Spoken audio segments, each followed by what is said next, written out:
Hello, Steve Mills here. Welcome to the Results Mastery podcast. I'm recording this on my podcast. I'm also recording it, streaming it on YouTube. So it's great to have you here. Thank you for your time. We actually get round about 7,000 views every time we do this, which just I find remarkable. And I sincerely thank you for your interest in the podcast. Most of that comes from websites like Apple Podcasts, Amazon Music, and some of the great big sites there are out there. And, it's great to be part of that sort of network of people interested in business and growing their business. If you're not already signed up or subscribed to my podcast, then I strongly recommend you do that. And if you're watching over on YouTube, then again, subscribe to my YouTube channel. And somewhere on there, you'll find a link to my podcast so you can listen to me on audio when you're driving along in the car, as well as perhaps listening to future YouTube videos. I try to do at least I'd say one a week, but in reality, it's probably more like two or three a week, to be honest. I like to, when I come up with an idea, is to share it with people. I've been doing this now for 30 years helping people. Actually, on the 1st of May, 2025, it will be 30 years. So it's just about there. And that just amazes me actually, that I've managed to keep going for that long. It's quite an achievement really if you think about it, especially when you consider that 8 out of 10 businesses that start every year have gone bust within 5 years. And that's an alarming statistic, and one that I learnt back years ago. And I just sort of thought, well, my mission's got to be about helping those people, helping people to not go bust, to thrive rather than to struggle away. I actually believe that, whilst, that's a terrible statistic and a lot of people are going bust, the truth of the matter is a lot of people, even more in terms of ongoing. You start off and you struggle away at first. That's pretty evident, but then you grow a little bit and you're just about earning enough money to keep going. It's almost like the businesses that don't fold within 5 years. Let's say the remaining 20%, I'd say a good 19 or 19.5% of those are just about paying their way. They're paying their bills. They're maybe making enough money for the owner of the business to have a reasonable life, and so on and so forth. But the truth of the matter is they're not really achieving anything like the results that they could achieve. Why is that? Well, if you think about it, if you think about business, what's business about? Ultimately, it's about making a profit. You need to make a profit so that you can invest some more of that money into the business and use the rest of it for the stuff that you want, whether that's giving to the church, going on holiday, traveling the world, buying new cars and houses and things and so on and so forth. No matter what it is, it's about profit. And there are only two ways of making more profit. One is to reduce costs, and number two is to increase sales. So if you're going to achieve that, if you're going to become better at reducing costs, what that means is you're probably going to have to be better on the financial side of your business. Because as Michael Gerber says in his book, The E-Myth, most businesses don't work because of what he calls operational expertise. In other words, most business owners are really good operationally at doing the work. So the garage mechanic has been doing, repairing cars for 20 years. He opens his own garage and he goes to work in that business repairing cars. He's not got time to think about finance and how much profit he's making. And he wakes up at the end of the year realizing he's, either broken even or he's just about made enough money or actually is in debt. And The same is true for this mechanic who's been busy, but he's not really been profitable, and therefore his marketing has been suffering. It's not been working as well as it could have. He's not been maybe pricing his business correctly. He's not been branding his business correctly, and so on and so forth. And so, my message, I suppose, in this podcast is to become better at the financial side and become better at the marketing side of your business. So, this podcast is actually called Why Small Business Marketing Does Not Work and What to Do About It. Why it doesn't work. Now, clearly, there are many reasons for this. There are many reasons why your marketing, the marketing of other businesses, does not work. And I'm going to come up with, well, I have come up with, you probably see me looking down here. I've come up with seven, and there are more. Let's just say that. But I think these are pretty much the biggest seven that I could think of when I sort of thought about what I'm going to do and talk about in this podcast. So here we go. Firstly, um, it simply doesn't get done. And I'm talking about marketing here. So the number one reason in many, many occasions is it don't get done. People have plans. People say, "Oh, I'm going to get a new website. Yeah, I'm going to do email marketing, I'm going to set up advertising on Facebook or YouTube." Search engine optimization. Yeah, I'm gonna do that as well. Do you know what? It's a little bit like the gym. You know, people join the gym and they're gonna go down there 3 times a week. They go down there a couple of times and then they're not seen for 6 months, even though they're paying their £50 a month. They still don't go down there. And how true is that? We all know somebody, if not ourselves, who've done that. So that's my number one reason. My number two is it's not done enough. Right. So people say to me all the time, I speak to business owners, "Oh, yeah, yeah, I'm on LinkedIn, Steve. Yeah, yeah." And I'll say, "Right, what's your strategy? What do you do on LinkedIn?" "Oh, well, I post on there once a week." Well, you don't want to bombard people, do you, Steve? And, so I post on there once a week and I've got a company page, and that's about it, really. And the truth of the matter is that that's like the person who goes to the gym, he does 10 curls, and then he thinks, right, that's it, I'm fit enough now, I don't need to do that anymore. So, in other words, it's just not enough. It's the same as the guy who says, "Yeah, we do email marketing, Steve. Yeah, yeah. We send out a quarterly newsletter." It's like, give me a break. Quarterly newsletter. How are you going to build a relationship to get people to a level where they know, like, and trust you? Doing a quarterly newsletter. They won't even remember you. They probably think, "What's this person sending me a newsletter? I've never signed up for this." Actually, you did sign up for it, but it was 90 days ago and you don't even remember. So, basically, you need to do more. You need to put more time, money. Yeah, I know I said the N word there. Yeah, but you need to put money into marketing. And a lot of people in this modern digital world where we can do things for free, don't put enough money into it. And we need to then put enough time into it.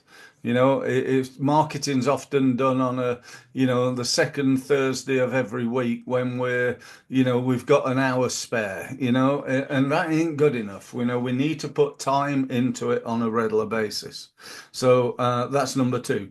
Number three is I know this sounds awful, and I'm going to try and say this as nicely as I can, but it's done by people who don't know what they're doing.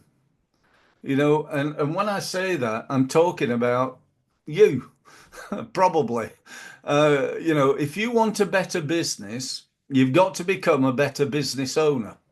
You need to become better at selling and marketing. Because if you're doing this stuff and you're actually carrying it out and it's not working, then why is it not working? It's not working because what you're doing is not good enough. It's not right. It's not working. You with me? Let me give you an example again. So, take LinkedIn. A lot of people do put a fair amount of time into LinkedIn, but they put the time into doing things like posting. They think, right, okay, instead of posting once a week, I'm going to post 3 times a day. And they churn this stuff out, and often it's in long text. It's like a load of writing. It takes them half an hour to an hour to write it. Then they get it proofread, and so on and so forth. And that's great, but it's not winning them any business. They're putting a load of time and effort in, or maybe they're even doing advertising and putting money in as well, and it's simply not working. So what's the answer to that? Well, the answer is for a lot of people, they go, well, LinkedIn's a waste of time. I'm going to go and do Facebook. That's the thing for me. And then 3 weeks later, they go, this Facebook thing's just not working. I don't know what it is. So I'm going to go and do TikTok. TikTok videos. That's the thing now. That's the latest thing. Let's go and do a load of videos on TikTok. And so they behave like little butterflies, flittering from one thing to another, finding another thing that doesn't work, and then blaming it on that thing. Blaming LinkedIn don't work, Facebook don't work, SEO don't work, Google Ads don't work, and so on. Now, the truth of the matter is that all, and I'm going to say this again, all marketing works. Everything works. The trouble is it doesn't work all the time. And it's much easier to find a way of marketing your business that doesn't work than it is finding a way of marketing your business that does work. Why is that? It's lack of expertise. I'm here and I can tell you for the last 30 years, I've been learning from the best marketing experts in the world. I've studied them. I've read their books. I've been on their seminars. I've listened to their podcasts. I've watched their videos. I've read their articles. The best in the world. And I still get it wrong sometimes. But I'm much more likely to get it right with respect than you are, because you're at best a part-time person in your marketing. What you are probably is someone that's never done much marketing training in their lives. They invest a little bit of time and money in marketing and live their lives at a level that is nowhere near the true potential that it would be if they became really good at marketing. And that's the truth. So, you know, not enough's done, nothing's done at all. And the third one was done by people who don't know what to do. And by the way, it could be that you're outsourcing your marketing to people who don't know what to do either. In my profession, you get a lot of people come from big company world. They work for, I don't know, Vodafone or something, as a director of marketing. They then set up their own consultancy providing advice to small businesses. And those two worlds could not be further apart. I'm not an expert in big corporate businesses. I'm not. I'm an expert in working with small businesses, one-person businesses, businesses up to about 10 million turnover. But most of my clients are nowhere near that. And I specialize in that area. So, really important, I think, to specialize. Next one, number 4. I've written down here, don't do too many different things. This again is a big area. It's like, let's look at it from a sports background. Let's say I'm a young man, I'm like 13, and I'm thinking, do you know what? I love sport.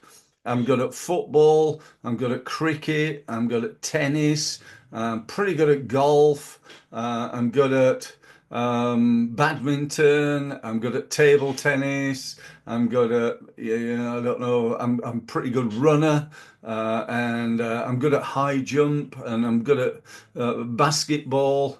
if you're a natural sportsman, sometimes you're good at all these things. And what happens with natural sports people often is because they're good at loads of things, they finish up not very good at any of them. And what I mean by that, they never get to that elite level.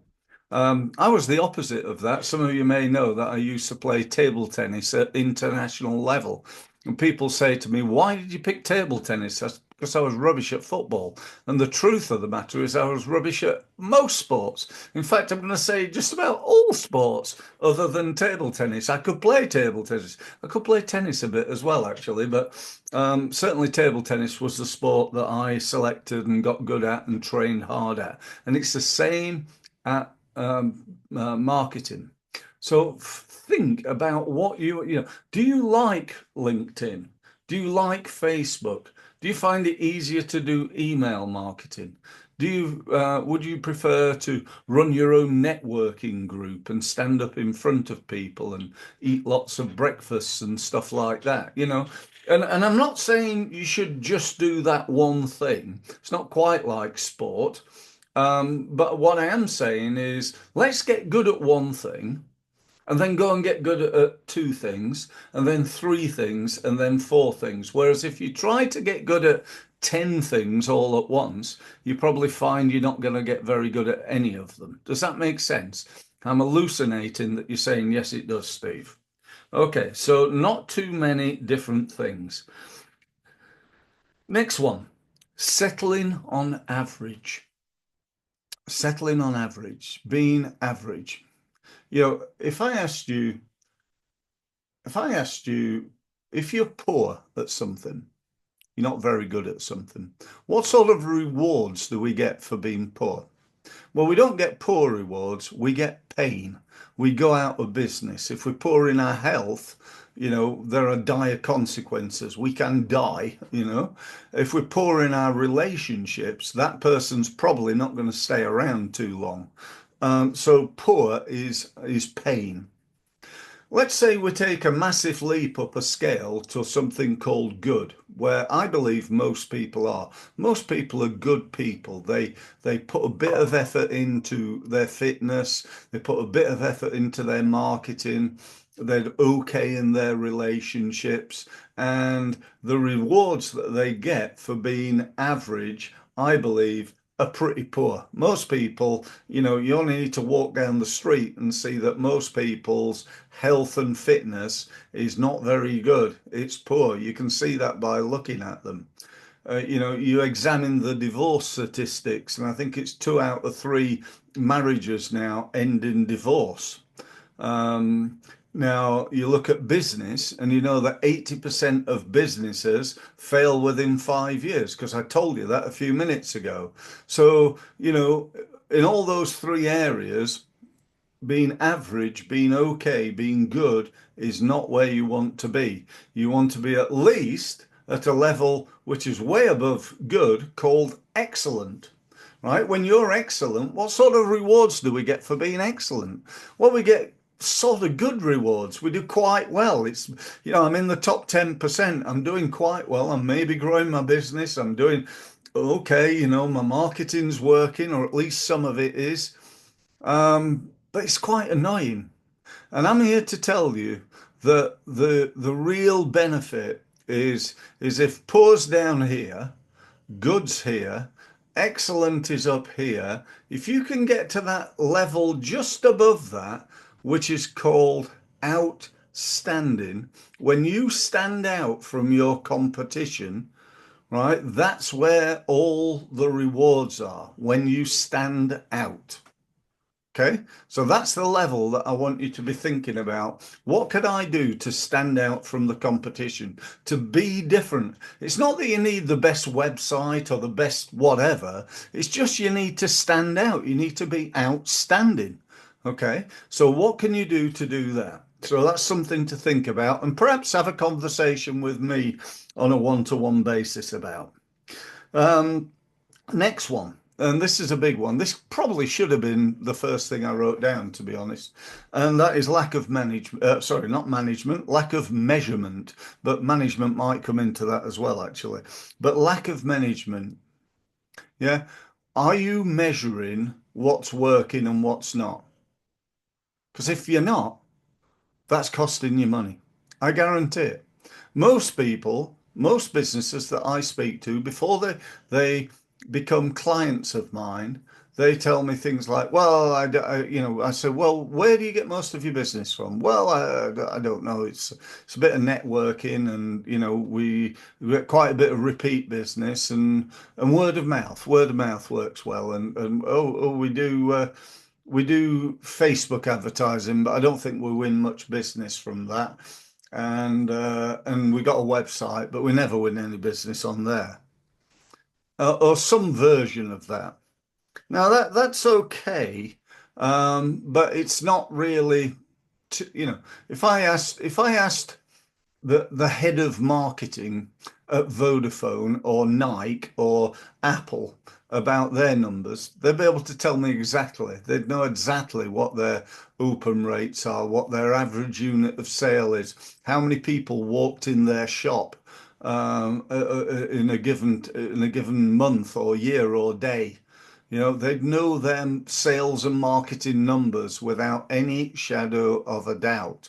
And so if they can do that, then why can't you? It's got to be much more difficult to do on that scale than it is on your scale. So we need to make sure, or you need to make sure, that you're measuring things. Now, to kick off, don't again measure 1,000 things. How many people click open your posts on LinkedIn. That's good to know, but let's just keep it simple. So you want to know how many leads you get, where those leads come from, how many people visit your website, how many people you've got in your databases. So you might have a LinkedIn database in a CRM system, hopefully. You might have a email database in a CRM system, and so on and so forth. Then the other things you need to know, it's all very well knowing how many leads you get, but how many of those leads turn into meetings, and how many of those meetings turn into sales? They're the real keys, okay? So make sure that you measure what you do. And lastly, poor use of technology. Even things like people say, "Oh yeah, I'm on ChatGPT, it's great." And it is great, but I'll guarantee if you're on ChatGPT and you've never done any training on it, you've just gone on and used it because somebody's told you about it, you're probably using about 5% of it.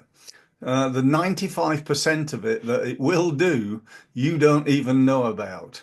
So again, and of that, if you took Chat GPT as what you're doing as far as AI is concerned, again, you're missing out on 95% of some of the other technology that is just brilliant. And you need to start thinking about that and start using it. So that's about it. They're my 7 tips. They're my 7 reasons why I believe small business marketing doesn't work and what to do about it. If you want to know more from me, go to my website. It's on the wall behind me, results-mastery.com.